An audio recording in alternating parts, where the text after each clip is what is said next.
ito ay rated SPG. Striktong patnubay at gabay ng magulang ang kailangan. Maaaring may masiselang tema, lengguwahe, karahasan, sexual, horror o droga na hindi angkop sa mga... Buhay pa nga itong si Adamus at si Adamus nga ang magsusundo dito kay Tera upang makarating nga siya sa mundo ng Encantadia dahil nga ayon kay Imaw, si Tera nga ang tagapagligtas ng Encantadia. Siya ay ang anak nito ni Danaya at ngayon ngay isang sangre na nagmamay-ari ng brilyante ng lupa. Sa kabilang banda naman nga hindi nga alam ni Mitena na buhay pa nga itong si Adamus. Isa siya sa mga sangre na lihim na pinoprotektahan nito ni Imaw.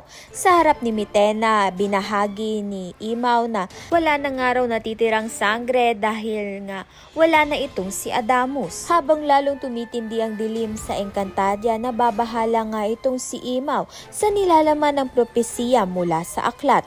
Ayon dito, sa panahon ng lubos na kadiliman, isang nilalang sa mundo ng mga tao ang magsisilbing huling pag-asa at iyon ay itong si Tera, ang anak ni Danaya, ang pinagbadyang tagapagligtas ng Encantadia.